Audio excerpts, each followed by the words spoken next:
uh, your mute on, please, so that we don't get background noise. That would really help.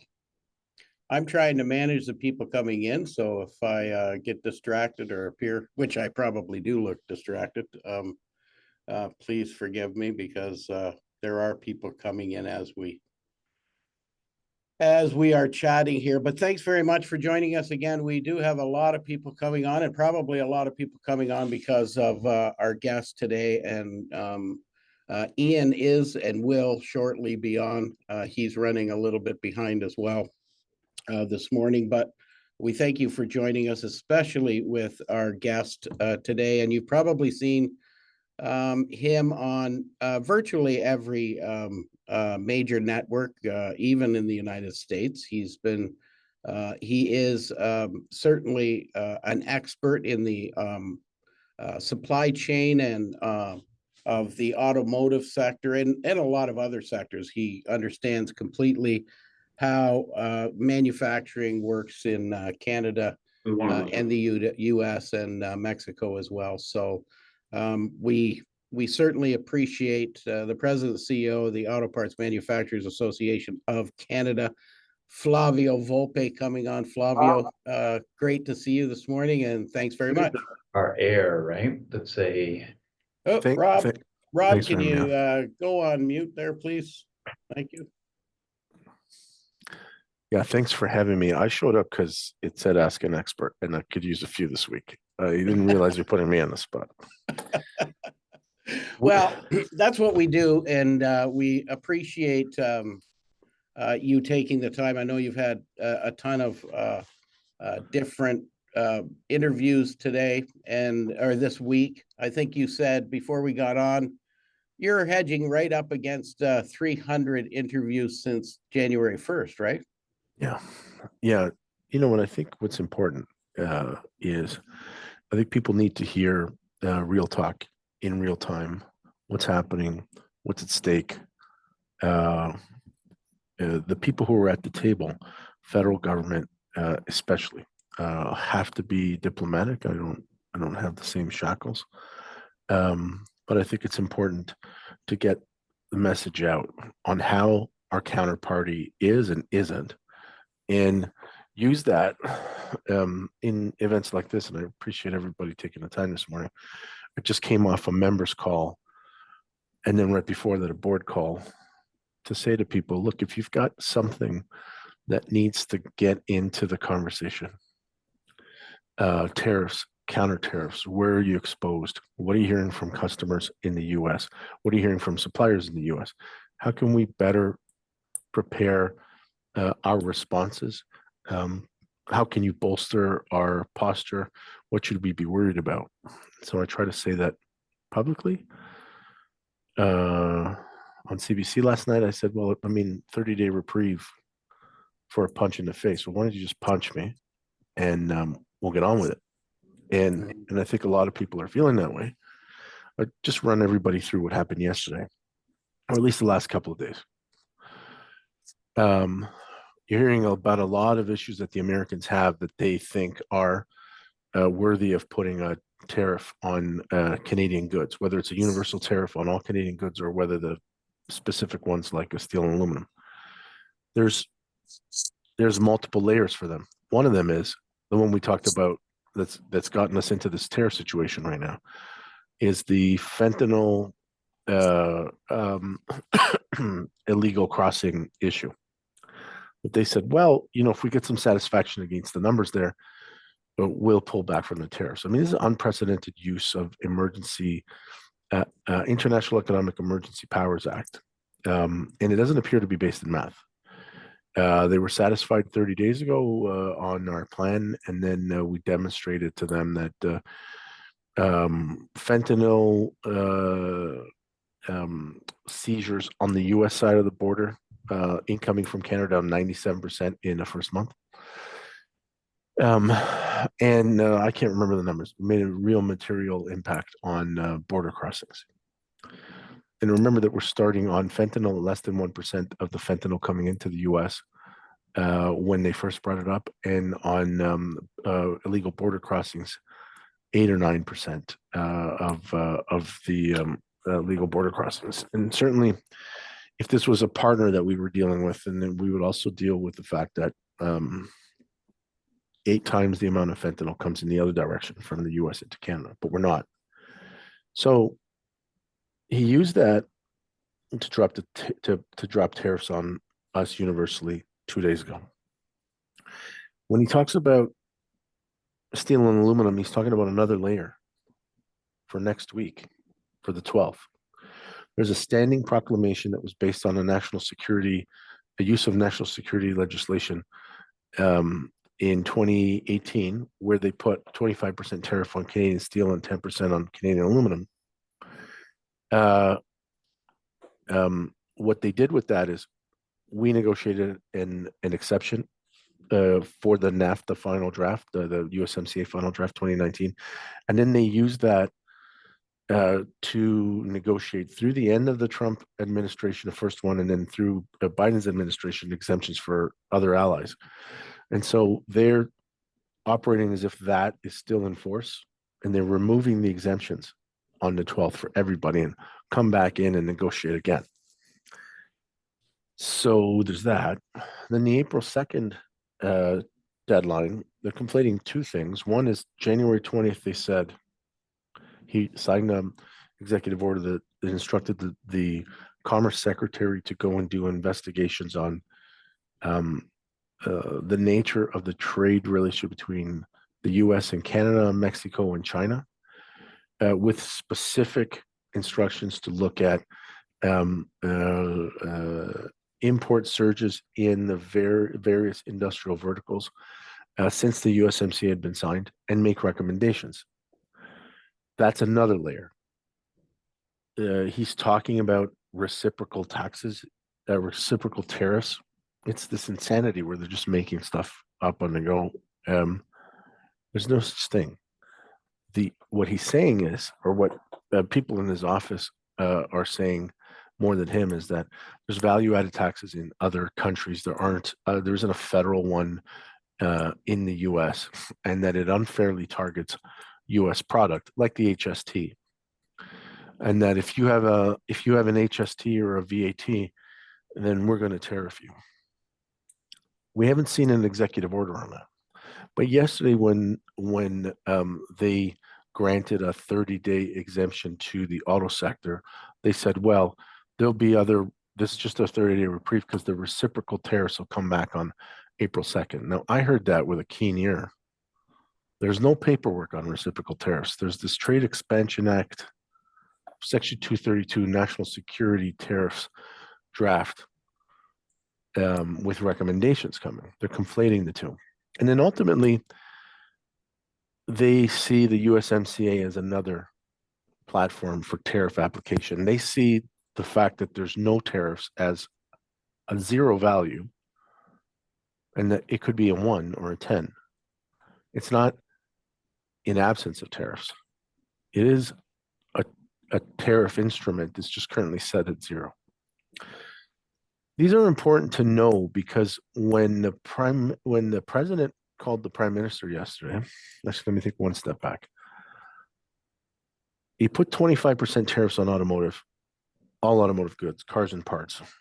I said it on your stage, Greg and Ian, a month ago in person, that if you do that, you're going to cause for a stoppage of the industry within a week.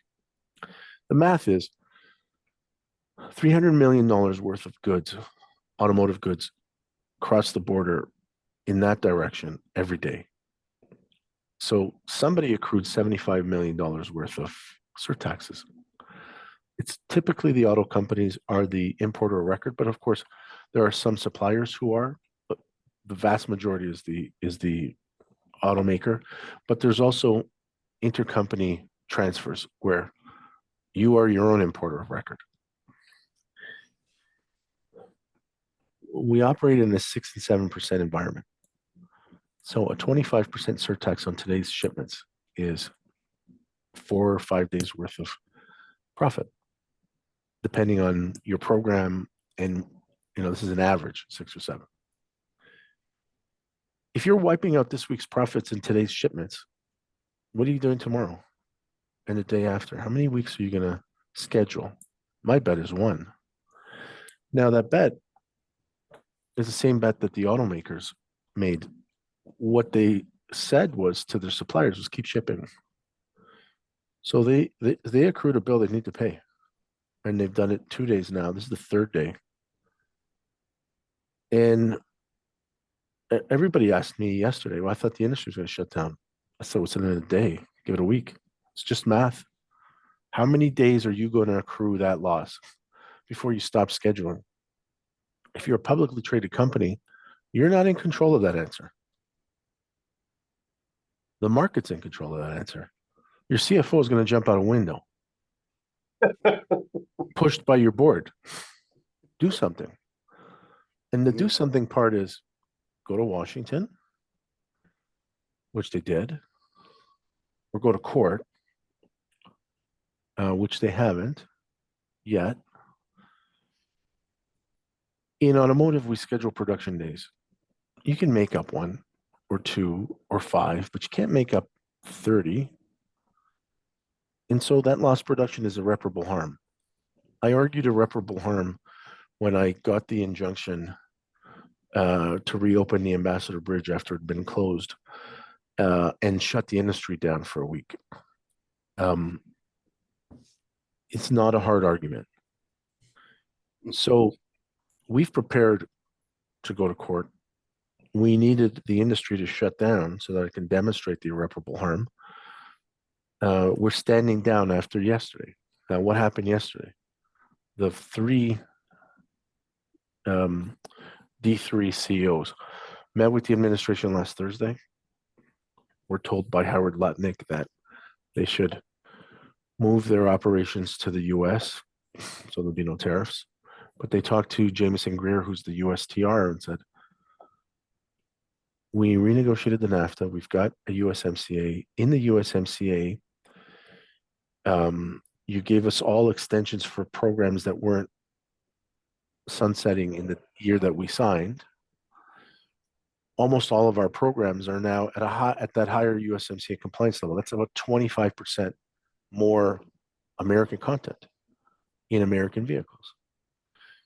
And I've been making the public argument, it's the first time in 30 years that a trade agreement signed by the US and Canada raised local content instead of lowering it in exchange for access to other markets. It is the first agreement in a trend that we've seen now over the last 5 or 6 years of regionalization of trade patterns. Take the goddamn win. Now, he wasn't in power for 4 years, and he's terribly distracted, and nobody else in that administration was in the first one, except for this guy, Jameson Greer, who was the chief of staff to the USTR, Robert Lighthizer. Some of that argument made it through, I think. They met on Monday, then they met yesterday. They went to Washington yesterday. They went to the White House. And the president of the United States told them that he would grant them a 30-day reprieve based on USMCA. And then before they went out and announced it, called the prime minister. So nobody knows in Ottawa. I mean, of course, we all know, but nobody knows officially what's cooking. Tried to get the prime minister to make a concession on behalf of Canada. Asked the prime minister, you remove all of your tariffs and we'll remove some of ours. Now, right. So to give him full credit, he was disciplined enough to say that's not on. Now, most of you either saw the updates or saw the highlights of the Zelensky meeting. It was the president and Vance and Lutnick on a call with the prime minister, and the tone was very similar. Except, like I said with Zelensky, and I'm saying this rather publicly, I don't know that I've ever been in a negotiation where the guy with all the cards is doing all the yelling. Shows a weakness. And he was like that, by all reports, with President Sheinbaum of Mexico in the first week of January, and then first week of February. Now, she changed her tact. She stopped arguing with him publicly, but they've been very firm and disciplined. Well, he was like that with they were like that with the prime minister yesterday. Lutnick was losing his fucking mind. Excuse my French. He was speaking a lot of French, and I think we need to understand that this is how they work. And so, if you're going to speak French to the prime minister, and you're going to continue to try to push the envelope, and then find an off ramp to relieve your own problem. Like, that's what happened. I didn't ask for a carve out. We've been very clear. You're going to fuck yourself if you tariff the auto sector. I don't need anything in return. Nobody wants to see it closed, but it will. So he escaped that yesterday, but he didn't give any relief on anything else. And we're still in the middle of this mess economy wide. So Flavio, you were on the I don't know, Power Play, CTV, I think, with Kingston, who's the CEO of the Brian Kingston, who's the CEO of the automakers, and you're the auto parts makers.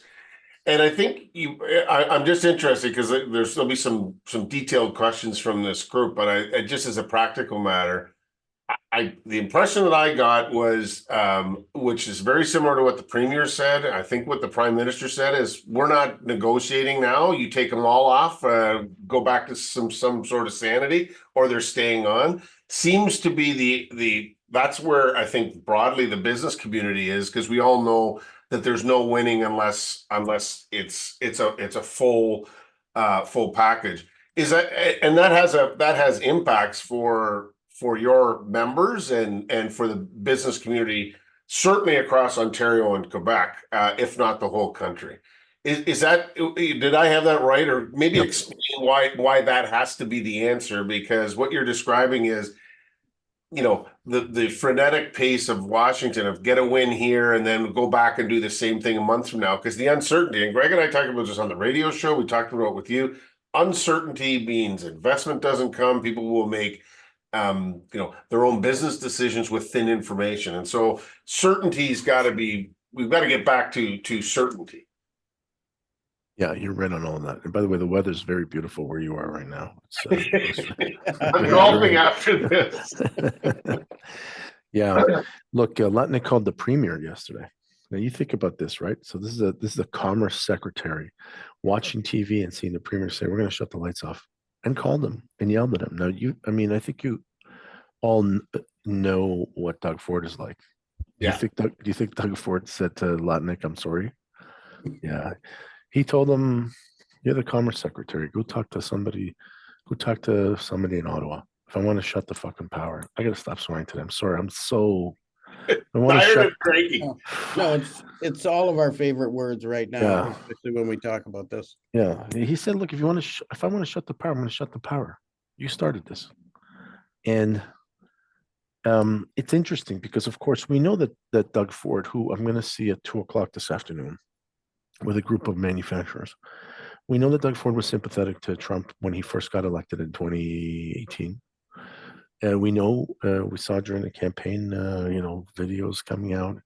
But Doug Ford, like Premier Legault, like Pierre Poilievre, are all saying essentially the same thing.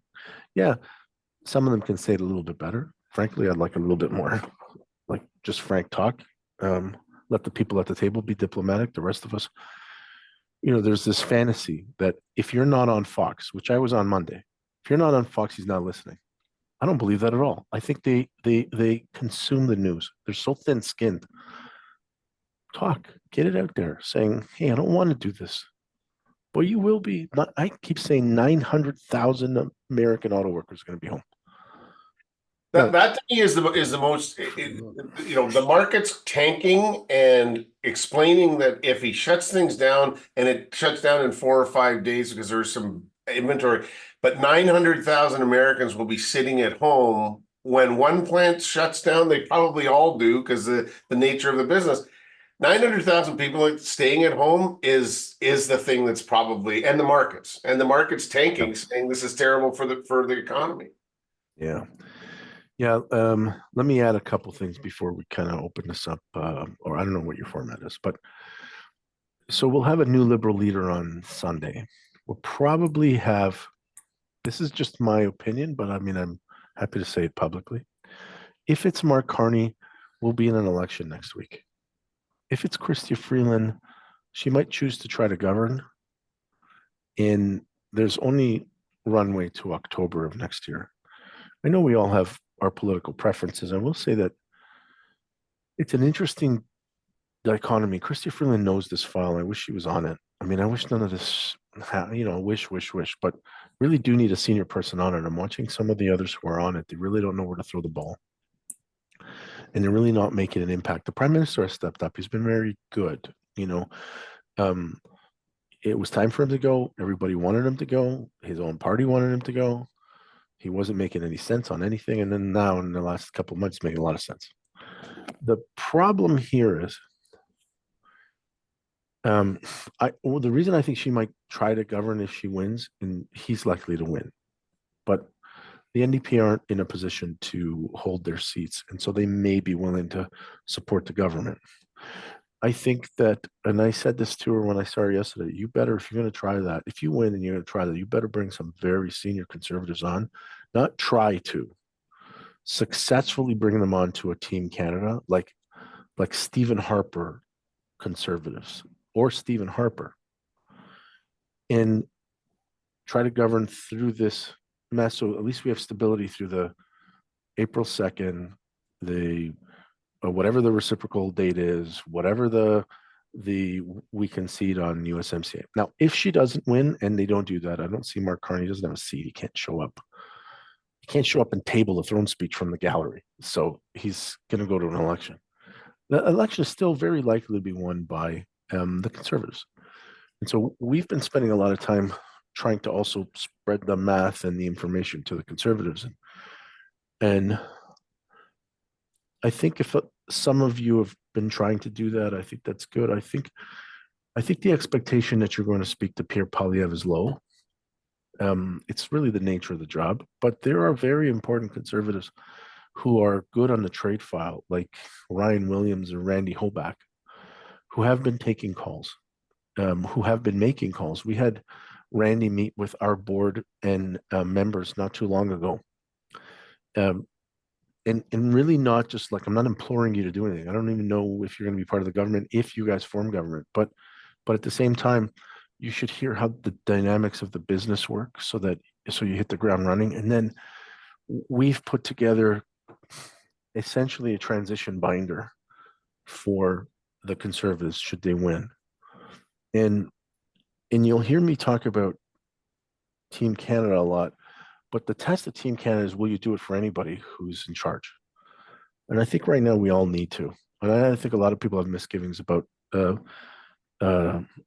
Doug Ford. I mean, I fought with him extensively when he first got elected. And on this, in our business, he's been quite a partner. I'm not pasting over all the other things, the real and reasonable gripes that people have, especially with local policy. But he's playing a role right now that's been very helpful.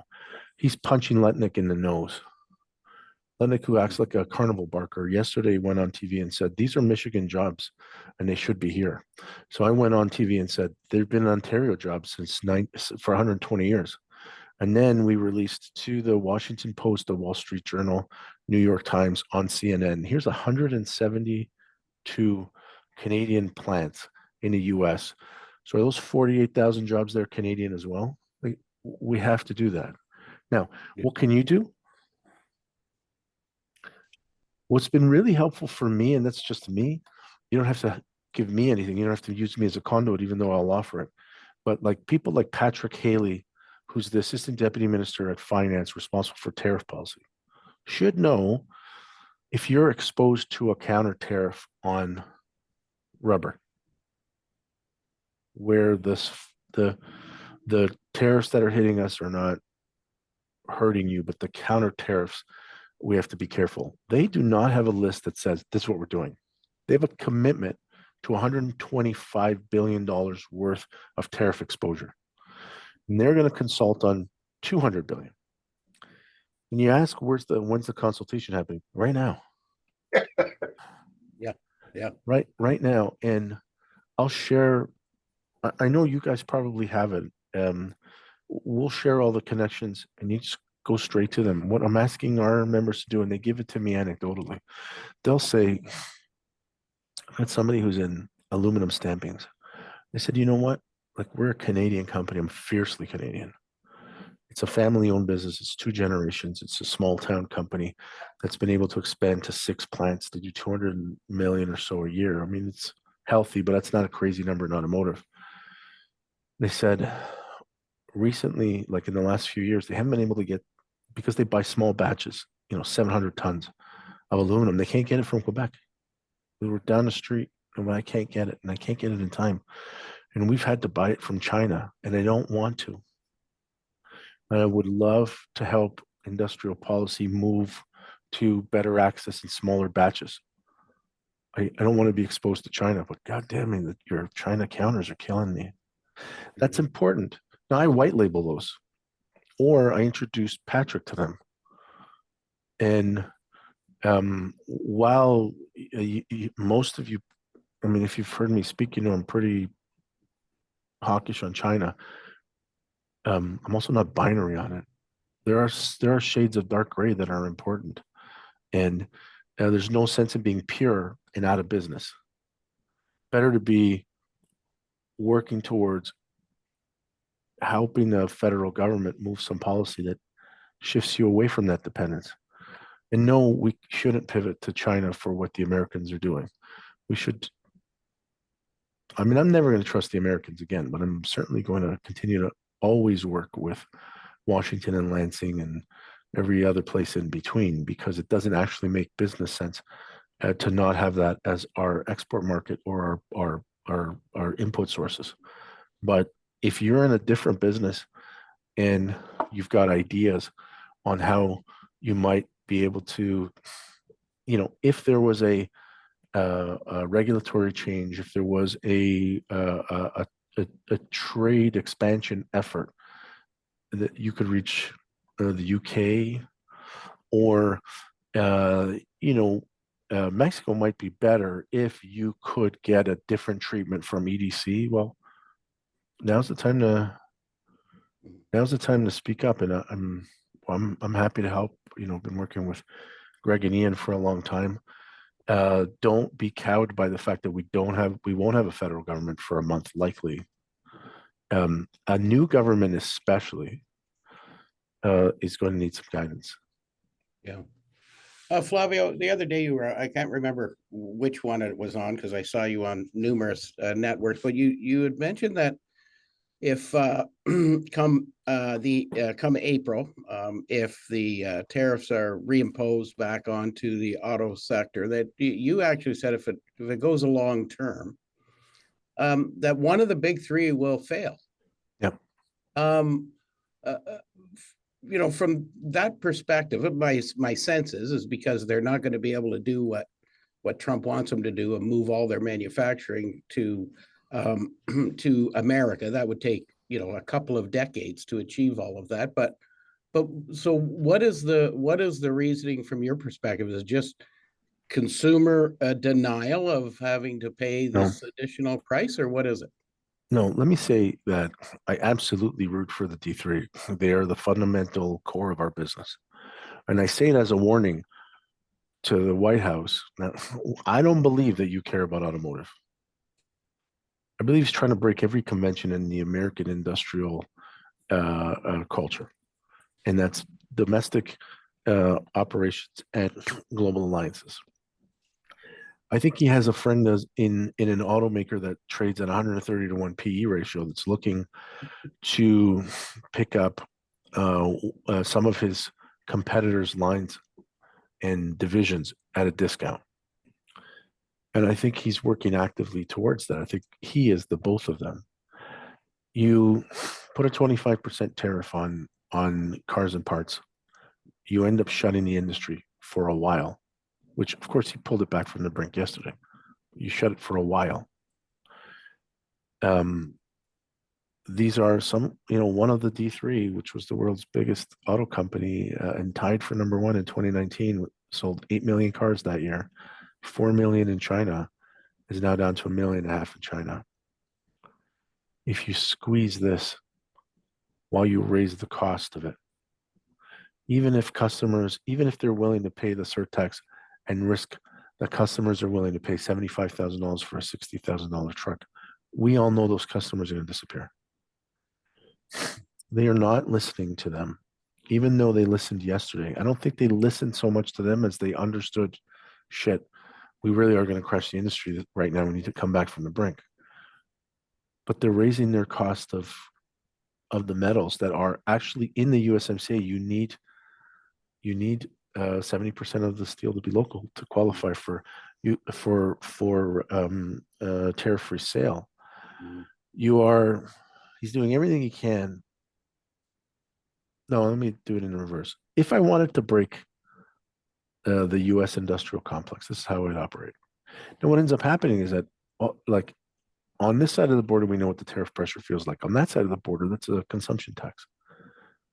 That consumption tax is going to change the dynamic of disposable income. It's going to change consumer confidence. It's going to make money cost more. And discretionary purchases are going to shrink. And so much of what the D3 sell are discretionary purchases, with the exception of their pickup truck lines and their large SUVs, which have been protected by a chicken tax enacted in 1984. It was an American response to, I can't remember, Japanese. I think it was Japan who enacted a tax on American chicken. I said, well, we're going to put a 25% tax on pickup trucks. So if you want to make pickup trucks in the US and sell them to everybody, great. If you don't, then they'll be 25% more expensive. Well,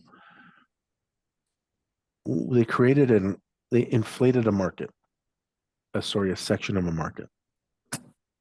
If they dropped that chicken tax after they did all of these things, what would happen with the 800,000 F-150s, number one selling car in North America? What would happen to their sales? What would happen to the sales of 650,000 Silverados? These are great products. Like, for their niche, they're great products. Do you know who's not in the pickup truck business? Tesla.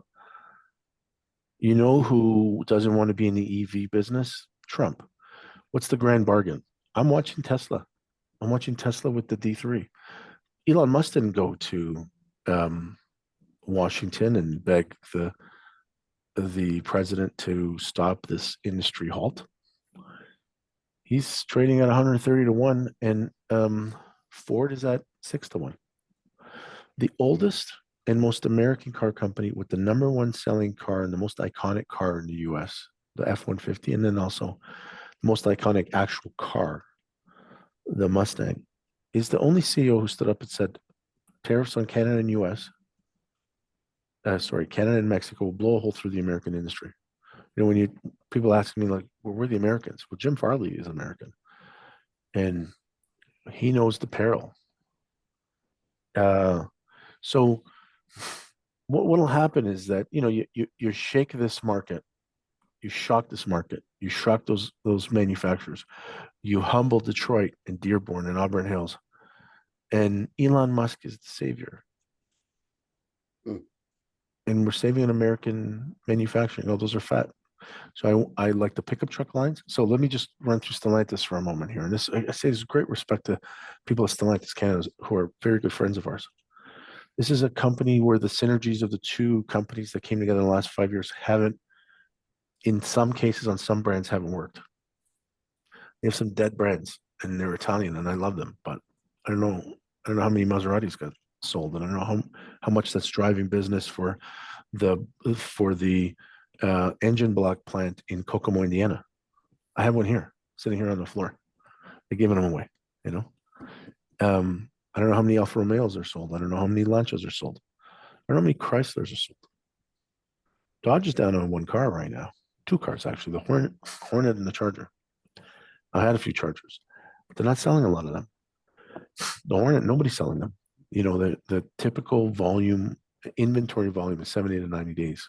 Stellantis has 110 days worth of inventory, and on Hornet, in some cases, 400 days. So when they get a new CEO, if that new CEO is doing his job, which is or her job, the survival of the company, they're going to break some of those brands out. And the most valuable brands in that company are Ram and Jeep. And who's got money? Nobody's got money. You know who had money before? It was Volkswagen. They're in trouble. Toyota's not going to buy Ram and Jeep. Toyota's doing fine. Do you know who could buy Ram and Jeep if they were for sale or if there was a proposal? And it wouldn't be the first time a proposal came through the White House. In Jimmy Carter's administration saved Chrysler. So did Pierre Trudeau and Ed Lumley, flowing money in 79 and 80. And then Barack Obama with the TARP funding, with the collapse of the sub mortgage. Yeah, the mortgage collapse saved Chrysler. Sergio Marchionne said, I'll take it. He was running Fiat. We'll put it together. So if that happened and Donald Trump said, let me try to put together a deal. Who's today's Sergio Marchionne? Elon Musk? Or will you commit to keeping those brands in the US? Yeah. It's remember this when it happens. That at 10:38 a.m. on March the 6th, I said it out loud. Because that's where we're headed. Yeah. Wow. Yeah, I brought the good news today. Did I, Yeah, Greg? I'll tell you this. No, that's exactly why we have you. Ray of sunshine today, Flavio. Ray of sunshine. Here, well, let me give you Ray of sunshine stuff, Greg. Let me just give me a second here. Okay, yeah, sure. I keep saying, if we speak candidly about what we see, then we can handle it. We stop fucking around with sophisticated explanations for what we think this grand strategy is. There's no grand strategy. It's to break everything. So if you're waiting for for allies to emerge or logic and math to rise, it won't. So you do it. We are inside the American machine. And we are uniquely positioned. You know, he could yell at Zelensky, which was gross. But if you go and break a cog in the machine, does it work? No. So if the cog has a voice and says, I'll bite your hand, I'll protect myself. But if you break me, you're dead. You know, we went through a Cold War where the skirmishes were they were real, but they were on the outskirts. And there was a deterrence factor. We have a deterrence factor. We have 100% of the uranium their 53 nuclear power plants use. We have 60% of the aluminum they use, not of the import that they use. And if you try to break General Motors in Oshawa and St. Catharines and Ingersoll, we're going to try to help General Motors survive. But if you break General Motors, you break Detroit. And you may not care, but a whole bunch of people that voted in Michigan to deliver that presidency care. And whether you're a cult follower or not, and I had to look really closely, Ian, at your hat on the screen. It's the right. Yeah. If you're a cult follower or not, I'll tell you the one thing that needs no interpretation is I'm at home, jobless. And then you start saying they're all the same. That's when the pendulum stops swinging.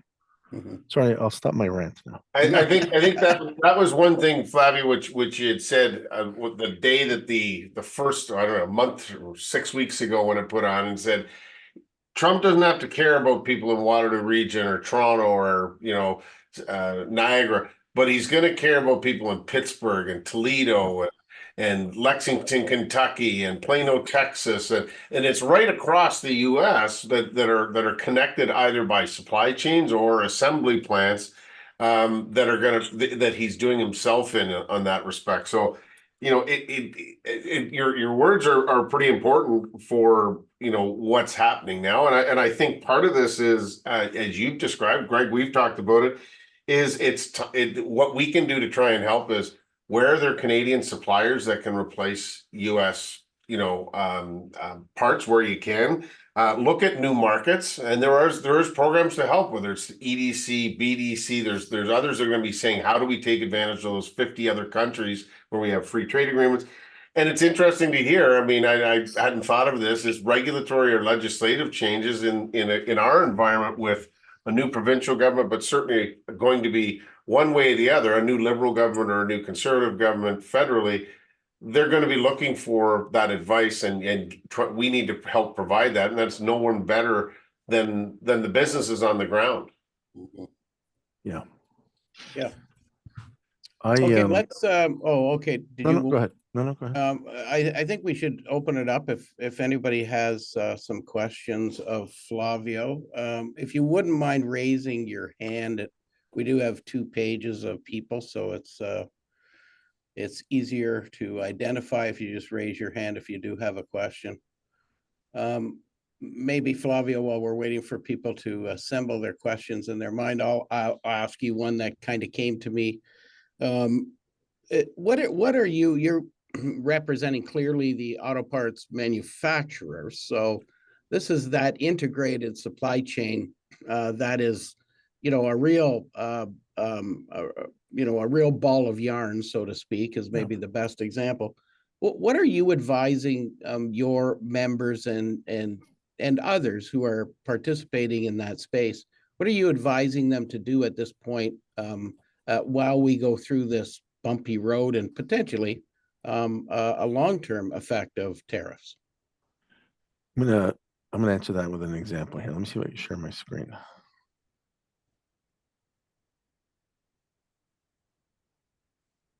Should be able to. Yeah, hold on. I'm doing this right now. Can you all see what I'm looking at here? Yeah. Yeah. So we put together a report that inventoried all of the Canadian investments in the US. And then we put that report out exclusively in Canada to the Globe and Mail, but also to the Washington Post. And what we said was, we're not fly-by-nighters. We're invested tens of billions of dollars invested in the US. And so this story is about that, okay? But we also gave them this data. And let me just move my, if you go over these, you see Canadian-owned plants in all these places, okay? 48,000 workers. Now, there's a spreadsheet that goes with this. Let me just stop sharing here somehow. That's unbelievable. Yeah, And those are Canadian-owned plants, so. Those are Canadian-owned plants, but the part of the, I don't even know what I'm doing here. Okay, take your time. We're pretty hold on. casual. I'm just trying to stop sharing. Anybody has advice on that, you let me know. Oh, here it is. Stop share. Okay. So then we put together a form letter. We're going to attach a report. There's a 10-page report that comes with that caused that piece. And I'm sending to every single congressional rep and every mayor that's on that list. I'm writing to bring to your attention a critical situation facing automotive manufacturing plants within your districts due to the recently imposed tariffs. Then we list the plants, where they are, number of employees. I'll give you further insight if you call me. We're going to call your Washington office and come and see you. Here's the name of the plant manager, and here's the company. Maybe you want to contact them directly. Then we've put a form letter together for the plant managers so they could do local to local. And I think that right now everybody's a clapping seal, but I think the pendulum is going to stop at some point. And that maybe that's when people are laid off or they have an inflationary crisis there. And they don't have to fight for Canadians. They'll never happen. They don't care. But they can fight for their plant in Muscle Shoals, South Carolina, with 180 people in it, that it's going to close. And for no reason. It's a healthy plant. You know what, Flavio, just watching the news yesterday, or some of the reports, it's interesting. There seems to be more and more mayors in the United States who are Republican, and they're rightfully full Republicans because Democrats are pretty opposed to anything that Trump is doing. But there was a mayor from I don't know if it's Lansing, but somewhere in Michigan, who gingerly was saying, "Boy, this would affect our city and thousands of jobs that are here." So you're starting to hear that. They don't want to get in front of Trump. You know, you can get beaten up pretty badly, but they also see the other side of it now. So whether that pendulum is swinging or the information that you, chambers of commerce, people are doing either in the States or from our side of the border, it has to be starting to affect folks in municipalities in the United States, because they have to see what's coming. I've learned how to share. I'm going to do this again, and just to further your point. Okay, let's do this again. Here we go. Now, this is what we've done. Like, we're calling them. These are the mayors. Lauren, who's my CEO, was down there with a mayor's group today. We're putting this in the hands of the mayors of Springfield, Kentucky, Mayor Chris Essex, and saying, you know, there's 320 people there. Don't ever mention Canada. Just say the Woodbridge Group is the employer. And we got a problem. And I find, like, here's Lisa McLean, she is the chair of the Republican conference. Like, that's what they call the caucus there. She's a 4th or 5th ranked Republican official in that government, I think. In Michigan. Yeah, she's out of Michigan. And she's been pretty vocal on her support of Trump's initiatives. Which is nuts, but I've met with her. And at some point, what's going to happen is, from her district, $556 million of auto parts get shipped every year. And they'll be like, okay, where do you think those parts go? They go to Hamtramck or Jefferson City or Belvedere, or Windsor or Woodstock or Oshawa. And so part of me is like, I wish there's a shutdown. Shut it down. And Lisa McLean isn't going to be so Trumpy. And I've met with her several times.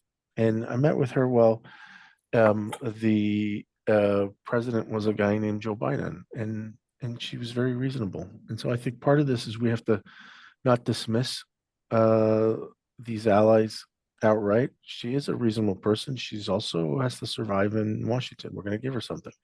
I'm going to show one more piece here. So on this, what we're putting in their hands is, here's the summary report: 52 plants in Michigan, 17,000 employees. Oh, by the way, NAFTA wasn't good for us. We're down 50 points. Where did we grow in the last 25 years? In the US. We went to Mexico too, because that's where American companies put investments. Like, we didn't take anything from you. But just so you understand visually just how integrated we are, this is an actual rear suspension assembly. These are actual components from where they come from. I just white labeled the companies. You're still on the suppliers page. I am. Yeah. Son of a bitch. Hold on. What am I doing? Next time you're down, stop in. I'll give you a little zoom. There we go. Okay. Were you seeing my diagram or no? No, I didn't see that. I'd like to see that though. Yeah. Okay. Hold on. But you were having so much fun describing it, and we just thought we'd let you go there. Yeah. Fuck. Okay. Let's try this now. See, this is the Sirius FM version of business, Flavio. Yeah. Right. Here we go. I try to respect your CRTC obligations. Yes, we have some of that on the radio. This is fascinating. This is really fascinating. Yeah, this is real. And I'll share this with anybody who wants it. I'll send it to you guys and you can disseminate it. This is a rear suspension assembly done by Martin Rea. I just took the sub-suppliers' names out, but we left the names of so here's the part and where it comes from.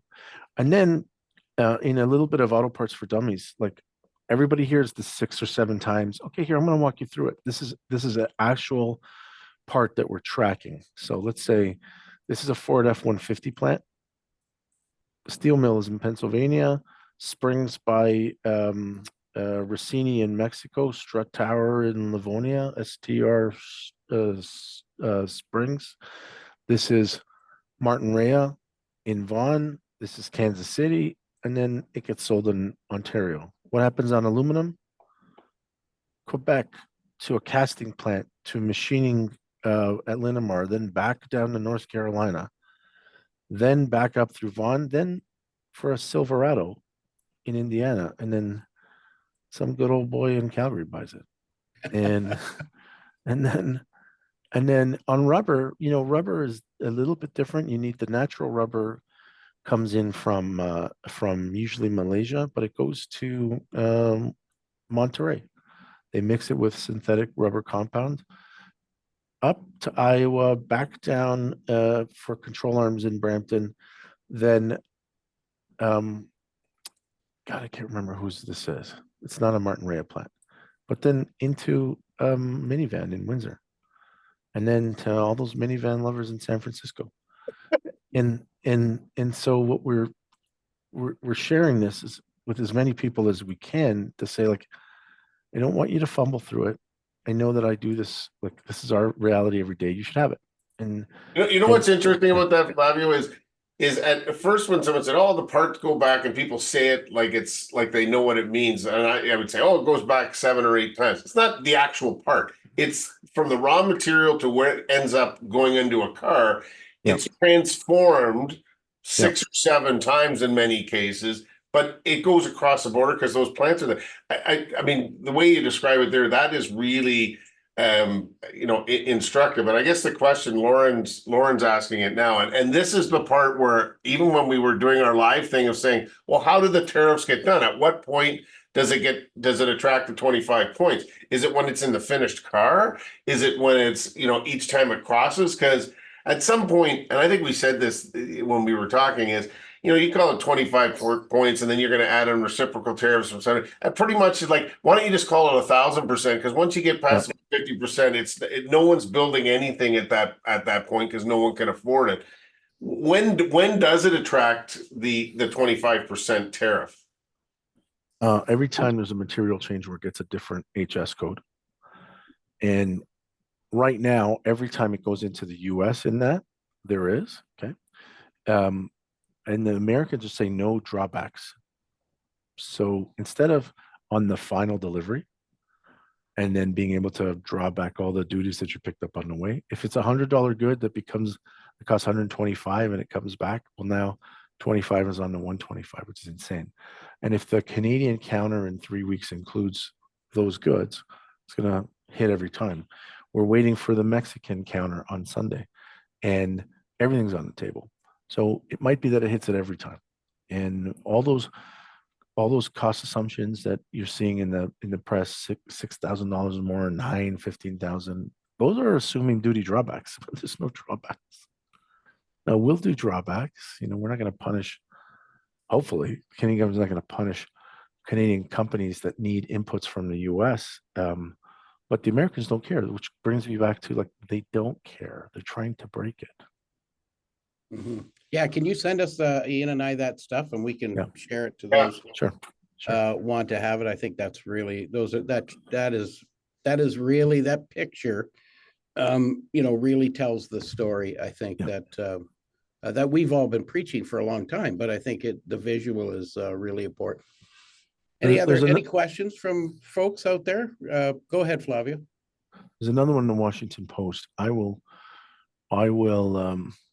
I'll flip that to you because I don't know if you have a subscription or not, and it's really good visual where it's lined up, and that's taking those 2 charts and they map them for me. Yeah. Mm-hmm. So I don't know that there's any other question, but from your perspective, so not everyone, I mean, many on the call will be related to auto, but I mean, this applies across the board. What would be the 2 or 3 things that for any business getting started to, we've done those things. I want to hear directly from you. What are the things where you would start if you're doing business back and forth between the US? auto or not, what would your advice be to anyone listening? What's your, I would do almost immediately, what's your exposure to input goods from the US? Write them up, be as specific as possible, and share that with finance. And then I'll give you who to share that with. Yeah, I think we got a link yesterday from Matt Bondi, actually, that we're going to be posting on Chamber Check, where you can actually apply for, I think, relief from some of those, and gives you the opportunity to go in there and see if you qualify. So I would even take it one step further. I would say that if you don't qualify, put a memo together. Yeah. And then talk very specifically about the jobs. You got 3 jobs at risk. You got 17 jobs at risk. You got 200 jobs at risk. That's the currency. Okay. If you can articulate without giving away trade secrets that you're just an example, but the 20 other companies that are in your space have the same source, that's helpful. The other thing is this buy in Canada piece actually is helpful. In automotive, it's a little bit funny. Surely you can find the list. I gave one to the Globe and Mail, Eric Alini, of all the Canadian cars made in Canada, but also cars made in Michigan, a lot of Canadian parts. Same with Ohio. Try that, help the bolster of those businesses. It's annoying them, which is important. And it's sprinkling up to the White House. They got people like Jack Daniels in the news yesterday. Jack Daniels sells 1% of its volume in Canada, and they're so pissed off that they're talking about it. And that's really an answer to the LCBO piece. But they said, well, it's not fair because the tariff is only 25%, but you're getting rid of everything. You're at 100%. Well, whatever, man. Those things work. And then I think this last one isn't really kind of a business one, but I think you ignore local politics for the moment. And I would say that mutually, I think some of my friends think I'm an idiot, and certainly it's a mutual piece. But this really is them trying to break everything, including us. And Wes Hall, who you might know from Dragon's Den, who sits on the Canada-US committee with me, he says, my business is takeovers, defending from them or organizing them. He says, you need to model that they're trying to break the Canadian dollar so that instead of having to annex in a geopolitical sense, use the American dollar to go out and purchase Canadian assets. And he goes, my business is booming in defense, but it's also the phone is ringing off the hook for Americans who want to, and it's really messy. And so I talked to Francois Philippe Champagne yesterday about the Canada Investment Act and how important it is to make that piece of legislation really robust with regards to mergers and acquisitions. We use it to defend against the Chinese, but I said to him, I'm sorry, but we need to defend against the Americans. So I don't even know where I went on that rant, but be careful, be Canadian, be a liberal conservative NDP later this year, next year. We'll all hate each other again. But right now, I take calls from Ian. And so I know. yeah. Shocking. Yeah. And for those of you who don't know, Ian's father, of course, was a conservative, progressive conservative MP in Ottawa, alongside of Flavio Volpe's father, who was a liberal MP in Ottawa. So, hey, it's not a miracle to work together. It's not something out of the blue to work together. It's about really what we would like to see all of our parties do, and that's work together, especially when times are tough and there's big issues to solve. But Flavio, I just want to ask you one really important question. You've put all of your chips down on the board, and they're about to spin the roulette wheel. Is there going to be a win at the end of this in some manner, or not necessarily a win, but is there going to be a calming of this and a stability nature to this? Because as you well know, and we've said it a couple of times here, business, doesn't matter whether it's the automotive business or what business it is, they require certainty in order to grow, produce and do the things that they do to employ people. Is there going to be some certainty in the future? Yes, because I'm betting on red here, and I'm saying the velocity with which they're going to break things is going to cause for the system, not for the checks and balances because they've blown through them, but the system's going to collapse in on itself. And when American businesses start losing money, when American businesses' balance sheets are going to get brittle, there aren't enough tech bros and crypto bros to spread wealth around. And so we need to think about that date. That date might be a month from now, it might be 9 months from now, it might be 2 years from now. That date is coming. I think we all know that. And we have to stay intact. Stephen Harper said in a speech, Stephen Harper, who I have a picture with over here, and I never got along with him, but he was the prime minister of the country, and he said, we should defend Canadian sovereignty at every cost, whatever it is. All my chips are in. I don't want to be American. And I don't want to work in an auto sector in the US. And so you'll know there, and who am I? There's so many of us who are saying, we'll throw it all away in defense, but you should get some comfort from that. You're never going to run into me wearing the stars and stripes. Flavio, well ended for this session. I can't, Ian and I are grateful for your friendship, but also for the time that you allot us. We understand how incredibly busy you are, especially at this time, but you've been a champion for certainly the automotive industry in Canada. We need you to continue being that champion. But also, we need you to continue to be friends of ours so that we could call on you when we need you, because your information and your rationale is so common sense driven. It gives us some security and comfort as well going forward. So thanks very much for dropping everything this morning to be here with Ian and I on Ask the Experts. It's mutual, guys, and I coached baseball for 30 years. I stopped last year, but I spent so much time in the region. I have to make up for some of the losses that we dropped on your baseball teams over the years. So no, please, anytime, honestly, anytime. Yeah. No, we really appreciate it. And next week, Ian and I get the opportunity to bring to you a really special guest. She's actually the president and CEO of the Association of Chamber of Commerce Executives out of Washington, D.C. She's a lawyer and a former lobbyist, actually, in Washington, who has been at the helm of the ACCE for about 5 years now, 6 years.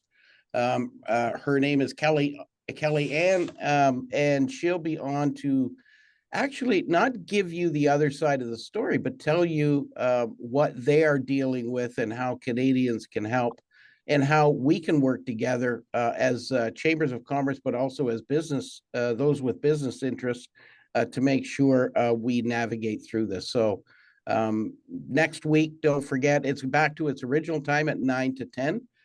We only changed it because of Flavio, because we want Flavio so badly to come on. This week, we changed it to 10 to 11. But thanks very much, folks, for joining us again, Flavio. All the best. Keep up the good work, and we appreciate it.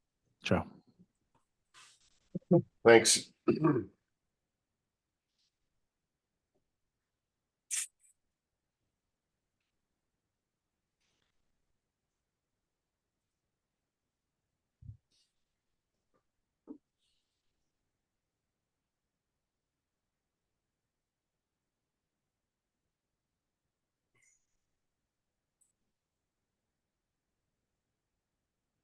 So we got on Friday, we've got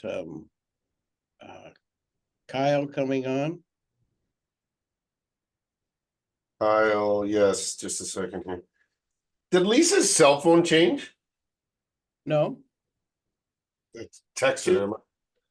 241-592. Just a second. Maybe I hit the wrong one. Maybe I did. So. Oh no, I did. I must have dialed the wrong number.